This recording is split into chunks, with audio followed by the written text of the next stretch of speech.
Assalamualaikum warahmatullahi wabarakatuh. Alhamdulillahirabbil alamin. Allahumma shalli ala sayidina Muhammad wa ala ali sayidina Muhammad. Amma ba'du. Kaifa halukum jami'an? Bi khair walhamdulillah. Masya Allah, semoga tetap semangat ya anak-anakku yang luar biasa, tetap istiqomah walaupun masih PJJ ya, walaupun sudah rindu sekolah ya. Namun tidak apa, Bapak mendoakan semoga kalian tetap semangat ya. Allah limpahkan keberkahan, kemudahan, dan Allah jauhkan daripada segala penyakit, dan terutama tetap Allah limpahkan nikmat iman wal Islam untuk kita sekalian. Dan teruntuk ayah bunda yang ada di rumah, semoga Allah limpahkan keberkahan pula, keberkahan rizki, keberkahan kesehatan, dan keberkahan kesabaran dalam mendidik dan membimbing anak-anak yang mulia, yang insya Allah akan menjadi generasi yang Qur'ani, Islami, Madani, dan tentunya berakhlakul karimah, dan nanti pada akhirnya insya Allah akan menjadi ahli surga. Amin ya rabbal alamin. Oke, jumpa lagi nih dengan Pak Ihsan Abdillah. Sebelumnya kita udah kenalan nih. Nah sekarang fokus lagi, jumpa lagi dengan Pak Ihsan dalam pembelajaran Bina Fikih. Ayo, udah ada yang tahu belum belajar tentang apa? Belum Pak, karena bukunya belum ada. Oke, tidak apa-apa, karena di sini Bapak juga menyadari dan Bapak akan mengawali pembelajaran ini dengan materi makanan halal. Sudah tahu makanan halal? Nah, nanti kita akan bahas ya. Tapi sebelum itu, kayaknya ada yang lupa. Yuk, sama-sama kita awali berdoa bersama. A'udzu billahi minasy syaithanir rajim. Bismillahirrahmanirrahim. Rabbi zidni ilma warzuqni fahma. Amin. Pak Ihsan, doa udah Pak Ihsan. Terus ngapain lagi Pak Ihsan? Ada yang lupa. Yuk, sekarang mengharap ridho kedua orang tua kalian. Sekarang, kenapa Pak Ihsan mengajarkan sekali lagi? Awalilah kalian dalam menuntut ilmu, menunjukkan adab kalian kepada orang tua. Semoga Allah dengan wasilah kalian berbakti pada orang tua, insya Allah akan dimudahkan dalam belajar kalian dan menjadi orang yang sukses dunia akhirat. Pak Ihsan kasih waktu 10 detik. Pak Ihsan, orang tuanya nggak ada, siapa aja yang ada di rumah atau nanti ayah bunda pulang bekerja, kalian cium tangan ya. Yuk, Pak Ihsan kasih 10 detik. Dimulai sekarang. Apa?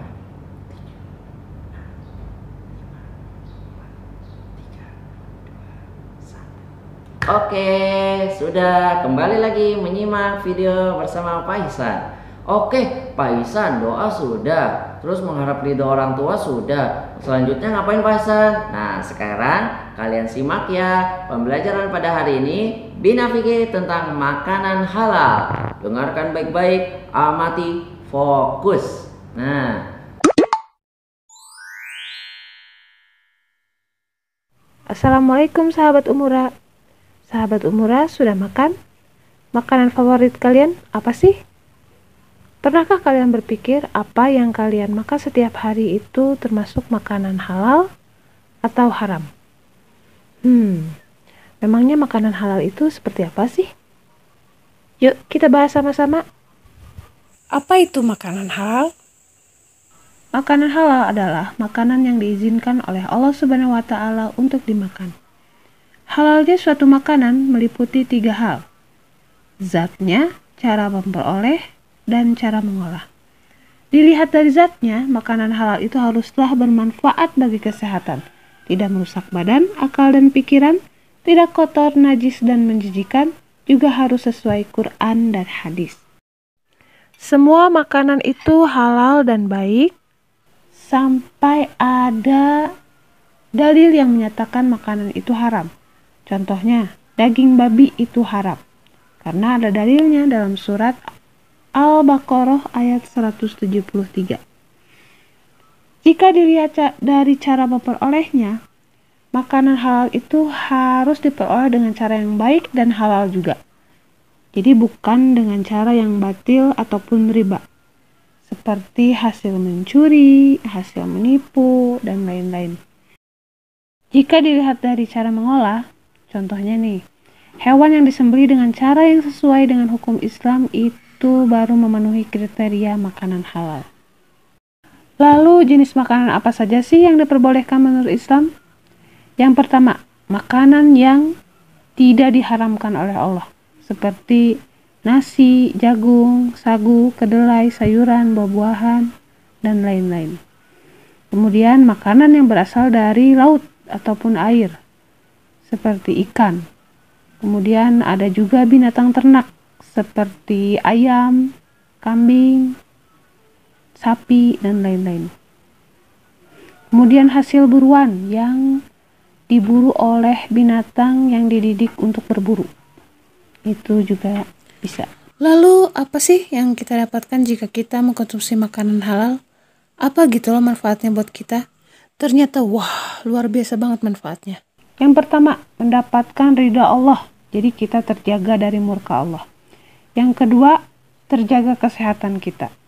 Yang ketiga, diberi rizki yang berkah. Jadi rizki kita itu akan dilipat gandakan oleh Allah. Yang keempat, memiliki ketenangan hidup. Hati dan pikiran kita jadi bersih, jadi tenang. Kemudian yang terakhir, terhindar dari akhlak tercela. Jadi kita akan memiliki akhlak yang baik karena menuruti perintah Allah. Hingga kita bisa menunjukkan bahwa agama Islam itu adalah agama yang baik dan mengajarkan kebaikan. Ada juga hikmah jika kita mengkonsumsi makanan halal. Hikmahnya yaitu yang pertama, mendapatkan kesehatan hati dan jasmani. Yang kedua, doa kita akan dikabulkan oleh Allah, jadi tidak ada sekat. Yang ketiga, dijauhkan dari siksa api neraka. Wah, dan yang terakhir, menumbuhkan perbuatan yang baik. Masya Allah. Banyak sekali ya hikmah dan manfaat yang bisa kita dapatkan jika kita membiasakan diri mengkonsumsi makanan halal. Jadi, sahabat Umura yang dirahmati oleh Allah, apakah makanan kalian sudah memenuhi 3 kriteria makanan halal? Nah, bagaimana anak-anakku sekalian? Tadi kalian sudah melihat kan dari video tersebut tentang perincian makanan halal. Nah, Bapak di sini akan menjelaskan sedikit tentang pengertian makanan halal. Makanan halal adalah makanan yang diperbolehkan, yang diizinkan secara syariat oleh Allah Subhanahu wa ta'ala. Yang mana makanan itu terjaga daripada 3 faktor. Yang pertama akan dilihat dari zatnya. Yang kedua akan dilihat dari faktor memperolehnya. Dan selanjutnya akan dilihat dari faktor mengolahnya. Nah, anak-anakku sekalian, perhatikan baik-baik. Tadi yang pertama yaitu tentang zatnya. Sebagaimana contoh tadi sudah lihat di video bukan? Apa contohnya? Contohnya misalnya Allah dalam nas atau dalil telah mengharamkan babi. Nah, karena babi secara zatnya memang telah diharamkan oleh Allah Subhanahu wa ta'ala di dalam Al-Quran. Apalagi contohnya Pak Isan yang secara haram oleh zatnya. Tadi ada babi, terus ada anjing. Anjing kita tidak boleh memakannya karena termasuk makanan yang haram. Oleh karenanya secara zat tadi ada contoh babi dan apalagi anjing itu tidak boleh dimakan. Sedikit pun, sekecil apapun atau secuil apapun kita tidak boleh memakan karena itu diharamkan secara syariat agama. Selanjutnya Pak Isan akan menjelaskan tentang halal dalam memperolehnya. Nah, makanan halal yang maksudnya diperolehnya bagaimana? Nah, contoh misalnya makanan halal itu kan contohnya misal yang selain diharamkan itu ayam. Ayam boleh makan kan? Pasti kalian suka ayam kan? Nah, yang jadi pertanyaan bagaimana cara memperolehnya? Kalau kalian misalnya beli ayam ke pasar dengan uang kalian, nah kalian pulang dan mengolahnya itu nggak apa-apa, boleh banget. Itu termasuk makanan halal. Namun akan menjadi haram ayam tersebut bila mana kalian mencurinya. Misalnya si Ujang mengambil ayam di kandang orang untuk dimakan di rumah. Nah itu gak boleh ya, itu sama halnya dengan mencuri. Jadi status ayam tersebut adalah makanan haram, tidak halal lagi. Tuh diperhatikan. Jadi kalau kita memperolehnya dalam mencuri itu nggak boleh. Pak Isal, selain mencuri apa lagi? Misalnya kalian dalam melakukan riba, kalian bekerja mencari keuntungan dari riba, yaitu mengambil keuntungan dari orang lain yang berlebihan, yang ya tidak sesuai syariat Allah, dan uang itu kalian belikan makanan. Nah itu jatuhnya haram ya anak-anakku sekalian, anak kelas 6. Nah diperhatikan tuh, tadi kita udah halal secara zatnya, terus kita sekarang tadi halal memperolehnya. Jadi makanan halal itu apa aja selain yang tadi yang diharamkan secara zat, namun halal dalam memperolehnya juga. Jadi nggak boleh makan makanan dari hasil mencuri. Pak Ihsan, kemarin aku makan buah ngambil dari pohon tetangga, tuh halal apa haram? Haram anakku, jangan diulangi lagi ya. Minta maaf sama tetangganya. Pak Ihsan, kemarin mancing ikan di empang orang, boleh nggak? Nggak boleh juga, haram anakku, nggak boleh memakan makanan dari hasil mencuri. Dan yang terakhir yaitu cara mengolahnya. Maksudnya cara mengolahnya bagaimana Pak Ihsan?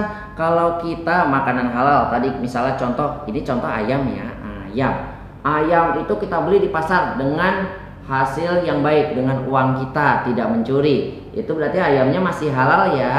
Cuman satu ketika kita mau motong ayam, kita lupa mengucapkan nama Allah.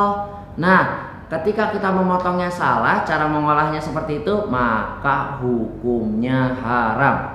Ayam itu yang tadinya halal, karena salah motong, karena lupa menyebut nama Allah, maka hukumnya haram anakku. Ya anak-anak kelas 6 mulai paham? Nah contoh lagi, misalnya ketika mengolah ayam itu ditambahin ada bumbu yang diharamkan oleh Allah. Misalnya ada bumbu dari babi. Ketika terkena ayam itu, maka hukum dari makanan itu jatuhnya haram. Tidak boleh dilakukan, tidak boleh dimakan, tidak boleh kalian masuk ke dalam perut kalian. Paham? Nah, di situ tadi kita menyingkapi makanan halal dari satu zatnya. Ayam halal, bebek halal, ikan halal. Kecuali tadi ada babi, itu haram. Anjing itu haram. Apalagi binatang-binatang buas itu haram, nggak boleh dimakan. Terus yang kedua tadi cara memperolehnya. Kalau memperolehnya dengan baik, membeli dengan uang kita, tidak mencuri, itu halal. Tapi kalau ngambil mencuri ya haram dong. Dan yang terakhir adalah cara mengolahnya. Kalau kalian dalam pengolahannya salah motong, misalnya nanti nih Idul Kurban, hewannya kan kambing, terus pas dipotong dia lupa menyebut nama Allah, maka daging kurban itu jatuhnya haram anakku. Makanya diperhatikan ya. Tetap ini menjadi ilmu buat kalian, pembelajaran kalian di masa mendatang. Diingat-ingat bahwasanya makanan halal itu penting, dan kalian menghindari makanan haram itu sangatlah penting, karena itu adalah kewajiban syariat kita. Anak-anakku sekalian, mungkin itu aja dari Pak Ihsan Abdillah. Mohon maaf ya lahir dan batin. Terima kasih. Wabillahi taufiq wal hidayah.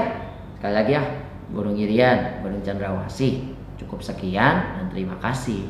Assalamualaikum warahmatullahi wabarakatuh.